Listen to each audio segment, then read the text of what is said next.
छावा भाग 109. गोव्याहून येसाजी गंभीराचा माणूस आला. येसाजींनी कळविले होते, डिचोलीच्या मोरो दादाजींवर फिरंगी दरबार सक्त नाराज आहे. त्यांनी फिरंग्यांची 2 शिबाडे डिचोलीत बेहिसाबी अडकवून ठेवली आहेत. महाराजांनी निळोपंतांना याद घेऊन निर्णय दिला. पंत, आता मोरो दादाजींना बडतर्फीचा हुकूम द्या. त्यांच्या जागी विनायक उमाजींची नामजादी करा. जी. सुधागडच्या जिवाजी हरींच्या निरोपाचं काय करायचं महाराज? शहजादा अकबर आपल्या अखत्यारीखाली सैन्यसंचनी करतो आहे. निळोजी पंतांनी अकबराच्या हालचालींकडे छत्रपतींचे लक्ष वेधले. पंत, त्यासाठी तर या नेताजी काकांना बोलावून घेतले आहे आज. काहीतरी मनी बांधून महाराजांनी सूचना केली. नेताजी बरेच दिवस उत्तरेत राहिले होते. याचा विचार धरून महाराज त्यांना म्हणाले, काका, तुम्ही 20,000 होणांचा खजिना घेऊन निवडक धारकऱ्यांच्या शिबंदीनं पालीला जा. शहजाद्यांची भेट घेऊन त्याला स्पष्ट समज द्या. मुलखात राहणे असेल तर सैन्यसंचनी करता येणार नाही.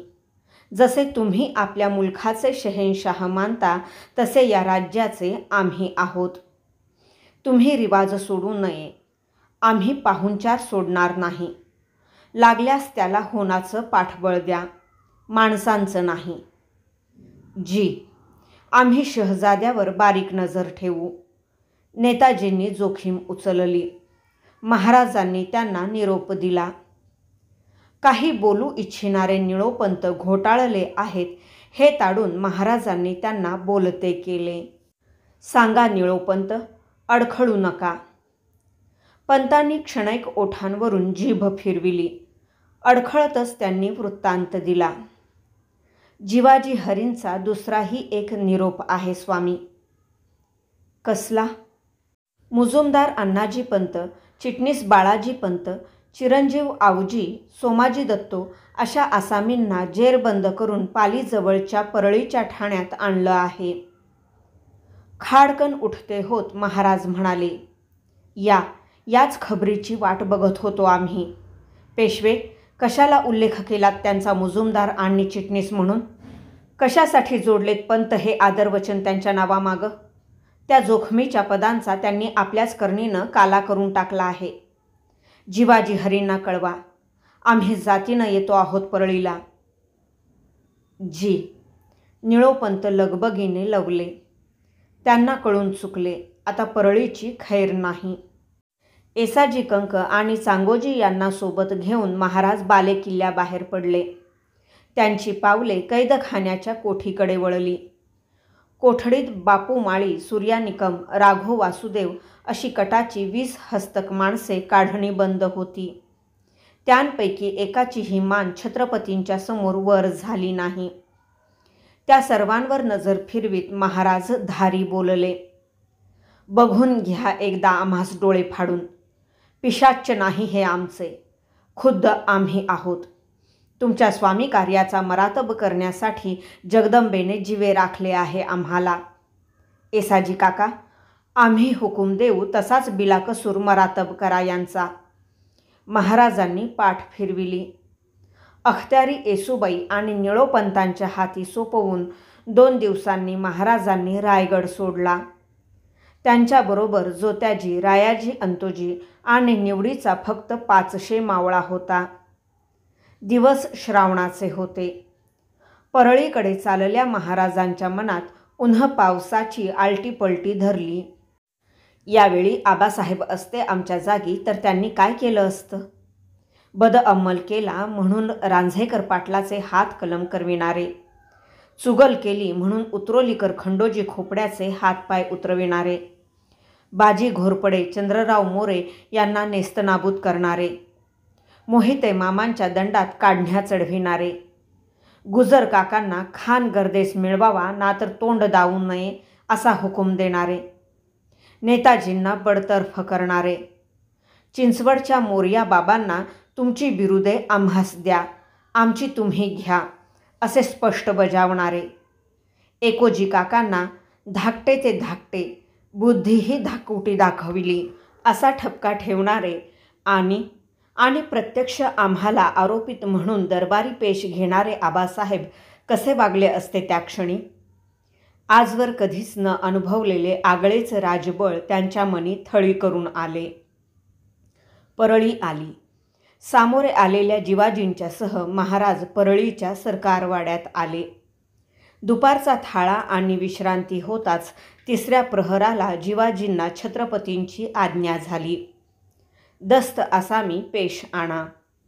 परळीच्या सरकारवाड्याच्या सदरेला काढणीबंद अण्णाजी, बाळाजी, आवजी, हिरोजी, सोमाजी असे खासे महाराजांच्या समोर आणण्यात आले. सर्वांच्या चर्या काळ्या ठिक्कर पडल्या होत्या. त्यांना बघताच अपार खंत आणि अनिवार संतापाने मन भरून आलेले महाराज बैठकीवरून उठले. अण्णाजींकडे तर त्यांना बघावेसेही वाटेना. केवढ्या उलट्या काळजाचा आणि आतल्या गाठीचा हा माणूस. मुजुमदार म्हणून ज्या हातांनी मुजरा करीत होता त्याच हातांनी पाठीत खंजीर खुपसण्याचा कट रचित होता. हे बाळाजी, ज्या कलमानं आमच्या अभिषेकाची आमंत्रणं रेखली त्याच कलमानं अकबराला पत्र देणारे. आणि हा हिरोजी, आबासाहेबांच्या खाटल्यावर झोपून त्यांना आग्र्याच्या कोठी बाहेर काढणारा आणि आम्हाला मात्र सरणावर झोपवायला निघालेला. ही तीच माणसे आहेत की त्यांची विद्रूप भूते. पिळवटल्या छत्रपतींच्या तोंडून चिरणारे करडे बोल उठले. इमानदार चाकरांनो, नीट बघा. आम्ही जिवंत आहोत आणि आहोत तेही मराठ्यांचे छत्रपती, शहजादा अकबर नव्हे. एक वार माफ करून विश्वासाच्या जागा पुन्हा तुमच्या हाती दिल्या त्याचे बरे पांग फेडलेत. शरम वाटते तुम्हाला चाकर म्हणण्याची सुद्धा.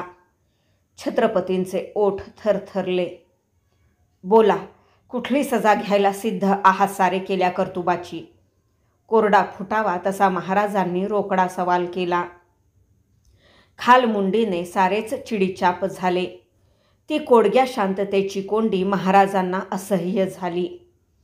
अण्णाजींच्या जवळ जाऊन त्यांना गदगदा हलवीत छत्रपती कडाडले. जबान झडली काय? बोल, आणखी कुठलं देशकुलकर्ण बहाल करावं तुला या बहादुरीबद्दल? अण्णाजी ढवळून निघाले तरी मान टाकून गुमान बसले. प्रसंग साधून बरी धरते दातकुडी. बोल, कुठली सजा द्यावी? महाराजांचे डोळे अण्णाजीवर निखारे पाखडू लागले. निर्धार बांधलेले अण्णाजी मान वर घेत थंडपणे म्हणाले, जी महाराणींना दिली जाईल ती. त्यांची आज्ञा पाळण्याचाच काय तो गुन्हा झाला आहे आमच्याकडून. खामोश. अण्णाजींच्या बिनतोड वर्मी जाबाने क्षणभर कोंड मारलेले छत्रपती संतापाने नुसते थरथर कापू लागले. त्यांच्या अधिकाराचा टवकाच उडविला होता अण्णाजींनी. त्यांना नीट समजावूनच द्यायला पाहिजे होते की जगाला महाराणी असलेल्या त्या आम्हाला मासाहेब आहेत. छत्रपती नुसते राजमुद्रा धारण करत नसतात, तर कुलवसा म्हणून भवानीची माळही छातीवर वागवितात. जिवाजी, जरा वेत घ्या. राजबोलाच्या ठिणग्या त्या सदरेवर उधळल्या.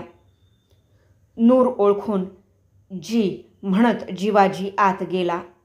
वावभर लांबीची अंगठ्या इतकी जाडीची वेताची छडी महाराजांच्या हाती देत थिजल्या मनाने तो बगलेला भयभीत उभा राहिला. भोवतीचा पहारा गांगरून पुतळ्यागत झाला. भयानक शांतता सदरेला पळभर कुचमून पडली. उभे अंग संतापाने सरसरलेले महाराज गरजले. हा वेत उभा धरला की दंड म्हटला जातो, आडवा केला की लाठी होतो. जसा बघावा तसा दिसतो. तशाच रायगडावर आहेत त्या तुला महाराणी, आम्हास मासाहेब. आम्ही त्यांना सजा करू शकत नाही, तुला सोडू शकत नाही. हरामखोर. सप करीत वेत अण्णाजींवर उतरला. आणि मग नादान, ही हरामजादगी, दगाबाज, मुजोर असे प्रत्येक वेताबरोबर कडाडत 7-8 वेत अण्णाजींवर सपापत उतरले. त्या प्रत्येक माराबरोबर अण्णाजी विव्हळत वेडेवाकडे झाले. कपाळ घामाने डबडबलेल्या महाराजांनी थरथर त्या हातचा वेत फेकताना कठोर कठोर आज्ञा केली. जिवाजी, या साऱ्यांना घोड्यावर लादून रायगडास पाठवा. निळोपंतांना हुकूम द्या. यांची यांच्या हस्तकांसह दावण बांधून गडावर धिंड काढा. दवंडी पिटून या खाशांना सर्वांसामने हत्तीच्या पायी देण्यास सांगा. यांच्या हस्तकांना टकमक टोक दाखवा. घेऊन जा यांना. फरफरता पोतच जसा छत्रपतींच्या रूपाने सदरेवरून अदृश्यही झाला.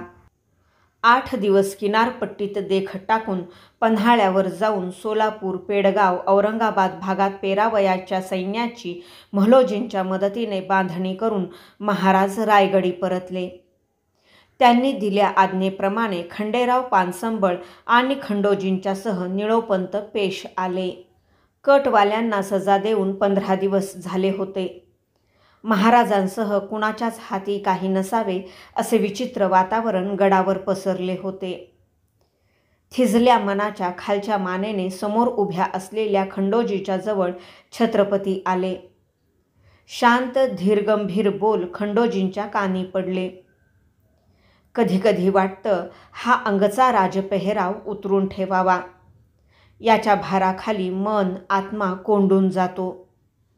उतरून तो द्यावा तरी कोणा हाती, या दबीनं आम्ही सुंद होतो. आबासाहेबांकडून आलेला हा पेहराव आम्हाला उतरविता येत नाही. चिटणीसी रक्त अंगी नांदवीत असलेल्या तुम्हीही हातचे कलम बगलेला ठेवता कामा नाही. तुम्हा आम्हाला नाती नाहीत. आहे ते नाते एकच, सिंहासनाच्या सेवेचं. आम्ही तुम्हाला चिटणीसी अख्त्यार देणार आहोत. तुमचा इरादा? हे असे काही ऐकायला मिळेल, समोर येईल याचे भान नसलेल्या खंडोजींचे डोळे डबडबले. ही त्यांची सर्वात मोठी कसोटी होती, नियतीने समोर ठेवलेली, इमान देण्याची. खंडोजींनी क्षणाचाही विलंब केला नाही. वाकून महाराजांच्या पायांना हात भिडवीत ते घोगरे म्हणाले, आम्ही स्वामींच्या पायाचे, सिंहासनाच्या पायरीचे सेवक आहोत. कलमी सेवा इतबारे करू. त्यांना वर घेताना समाधानाने भरलेल्या महाराजांच्याही नेत्रकडा ओलावल्या. ते खंडेरावांना म्हणाले, पानसंबळ, तुम्ही गोमाजींचे वारस.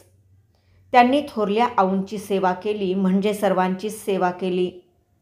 मुजुमदारीची जिम्मेदारी आम्ही तुम्हावर सोपवित आहोत. खंडोजी आणि खंडेरावांना मानवस्त्रे देऊन भरल्या दरबारी त्यांना शिक्के मुद्रा बहाल करण्याचा निर्णय महाराजांनी घेतला. त्याने समाधान पावलेल्या निळोपंतांना मात्र जागीच आज्ञा ऐकावी लागली. पंत, जिंजीला हरजींना तातडीचा हुकूम द्या. त्या श्यामजी नाईक पुंड्याला दस्त करण्याचा. निळोपंत मान लववून सर्वांसह निघून गेले. बाहेर दाटल्या अश्विनी आभाळासारखे महाराजांचे मन वेढून आले. केवढं कठोर हे राजव्रत, ज्याचं पालन करताना खुल्या ओठी कुणालाही मनातळची खळबळ सांगता येऊ नये. कसल्या यातना झाल्या असतील अण्णाजी बाळाजींना हत्तीपायी चितचुराडा होताना. बघवल्या असत्या त्या उघड्या डोळीसमोर.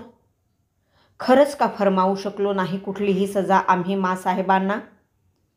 आम्ही कठोर, दुबळे, किंकर्तव्य की सर्वांपासून अलिप्त? किती माग घ्यावा या अलिप्तपणाचा? ठाव लागत नाही. कुणालाही तो बोलून दाखविता येत नाही. आमच्यातले छत्रपती त्या अलिप्तपणातच अहोरात्र वास करतात. आमच्या साऱ्या शक्ती राबवून घेतात. त्यांच्या मागून फरफटत जाते ते आमच्यातले माणसाचे मन. आम्ही असतो बाळाजी अण्णाजींच्या जागी तर? माणसाने छत्रपतींना सवाल केला. संभाजीराजातला माणूस आणि छत्रपती यांचे द्वंद्व काही काळ तसेच चालू राहिले. त्या माणसाला आपलाच राजपेहरावधारी देह हत्तीच्या प्रचंड पायाखाली चुराडा होतो आहे असे भयानक कल्पनाचित्र दिसू लागले. छत्रपतींना त्या देहातून रक्त चिळकांड्यांऐवजी दिसू लागल्या अंगी भिनल्या विषाच्या चिळकांड्या. त्या देहातील माणूस आक्रोशू बघत होता. त्याच देहातील छत्रपतींनी त्यांचे तोंड हाताने दाबून बंद करून टाकलेले दिसत होते. दीर्घ निश्वास टाकून महाराजांनी ते चित्रच मनातून झटकून टाकले. नवरात्राचे दिवस आले. पाचाडात होम कुळधर्म करून दसरा पार पडताच महाराजांनी रायगड सोडला. निवडक आसामींनिशी ते पन्हाळ्याकडे गेले. त्यांच्या मनी एका भक्कम मोहिमेची आखणी होत होती. पावसाळा हटताच तिला हात घालायचा होता. पन्हाळगड चढताना त्यांना वाटले, या गडाशी आपलं कसलं तरी गूढ नातं आहे. आबासाहेबांची अखेरची भेट इथंच झाली. रचलेले दोन्ही कट कोसळले ते आम्ही या गडावरच असताना. पाखराच्या कोटरागत जीवाभावाचा हा गड वाटतो. धुक्याने घेर टाकल्या पन्हाळ्यावर आठवडा लोटला आणि बाहेरचे धुके मनात साकळून यावे अशी खबर महाराजांच्या कानांवर पडली. मोगलाईत चक्रा टाकणाऱ्या विश्वासने ती उचलली होती. सर्वात भयानक खबर कसली? एक प्रचंड हिरवा ढग चालून येतो आहे. औरंगजेब अजमेरहून दख्खनस्वारीवर कूच झाला आहे. 3 लक्ष पावलोक तेवढेच घोडाईत आणि प्रचंड तोफखाना घेऊन, 13 कोटींचा खजिना दास्तानी ठेवून. त्याच्या संगती आहेत शहजादा मुअज्जम, कामबख्श, नातू बेदार बख्त व मुहज्जुद्दीन, बक्षी रहुल्ला खान, असद खान, रनमस्तान खान, एतिकाद खान, शहाबुद्दीन खान, महम्मद अमीन, हसन अली खान, लत्फुल्ला खान, मातब्बर खान, बहादूर मुराद खान, तबियत खान, राव दलपत बुंदेला असा निवडीच्या सरदारांचा ताफा त्याच्याबरोबर चालून येतो आहे. बऱ्हाणपूर, औरंगाबादेची ठाणी आगवानीसाठी गजबजून गेली आहेत. तो क्षण ऐन तोंडावर आला ज्याची अटकळ कैलासवासी स्वामींनी केव्हाच बांधली होती. आता सर्वांसमोर एकच होते, अटीतटीचा जंग झगडा. 25 वर्षांनंतर दख्खनेकडे वळलेल्या एका पाताळयंत्री पाशवी शत्रूबरोबर. जबर महत्वाकांक्षा आपल्या तसबीहच्या माळेत गुंफून अलमगीराने दक्षिणेचा मोहरा ठेवला होता. कन्याकुमारीपासून काबूलपर्यंत सल्तनतीचे जाळे फेकण्याची महत्वाकांक्षा. जिच्या हातात होते शस्त्र, मांडेखाली घोडे, उंट, हत्ती आणि मनात निवडीचे कपट क्रौर्य. जिची ढाल होती धर्म, मागे होती सार्वभौमत्वाची हवस. जिचा प्यारा रंग होता हिरवा, निशाणी होती चांदतारा आणि नारा होता दीन दीन. या येत्या संकटाला तोंड देण्यासाठी दक्षिणीयांची फळी बांधण्याचे आवाहन करणारे खलिते विश्वासू हारकाऱ्यांमार्फत कुतुबशाही आणि आदिलशाही दरबाराला धाडण्यात आले. पन्हाळ्यास बांधाबांध करून गड सोडावा या विचारात असलेल्या महाराजांच्या कानांवर अश्विन वद्य द्वादशीला मन थिजवून टाकणारी दुसरी वार्ता येऊन आदळली. येसूबाईंनी पाठविलेल्या जोत्याजीने पन्हाळगड चढून खालच्या मानेने महाराजांना वृत्तांत दिला. थोरल्या महालाच्या मासाब गेल्या. इख घोटून त्यांनी स्वतःचा घात करून घेतला. अश्विन वद्य प्रतिपदेच्या दिवशी रायगडाच्या थोरल्या महालाच्या दरुणी दालनाचा दरवाजा दिवस कासऱ्याने वर चढला तरी खुललाच नव्हता. भेदरून गेल्या कुणबिणींनी दरवाजावर थापा देऊन शेवटी महाराणींच्या खाजगी कारभाऱ्यांना बोलावून घेतले. त्यांनी रामराजांसह येऊन हाका थापा दिल्या. दरवाजा खुलला नाही. शेवटी येसूबाई त्या बंद दरवाजासमोर आल्या. त्यांनाही दाद मिळाली नाही. नाईलाजाने दरवाजा उखडून काढण्याचा हुकूम शेवटी त्यांना द्यावा लागला. आतले दृश्य जमल्या माणसांच्या अंगावर काटा सरकविणारे होते. एक देखणी मध्यम वयस्क राजमानिनी मंचकावर शांत पहुडली होती. तिच्याशी इमान देणारी एक विषकुपी चौरंगीवर तशीच आडवी पडली होती. भोसले कुळीच्या करारी जनान्याचे एक पर्व शांत झाले होते. डोळ्यात आसवे आणि बगलेला रामराजे घेऊन मासाहेबांच्या पायांवर डोके टेकवून येसूबाई तिथून बाहेर पडल्या होत्या. कडव्या सोयराबाईंनी मांडले पट हरताच कुणालाही कल्पना येणार नाही असा वेगळा पट मांडून स्वतःच सजा घेतली होती. शरणागत नव्हे, पुतळाबाई बाहेरून जळत अंतर्धान पावल्या होत्या. सोयराबाई आतून जळत. सुन्न झालेल्या महाराजांच्या डोळ्यांतून दाढीवर उतरणारे अश्रू म्हणत होते, तुम्ही स्वतःशी सुद्धा कुणाला अंदाज न येणारा बनावच केलात. आबासाहेब समजू शकले नाहीत तुम्हाला, तिथं आम्ही काय समजावं.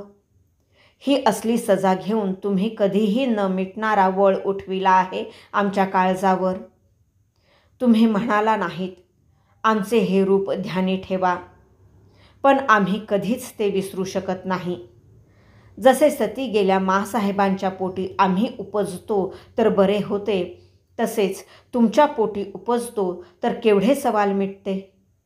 तुमचे, आमचे, आबासाहेबांचे, सर्वांचेच. भाग 109 समाप्त.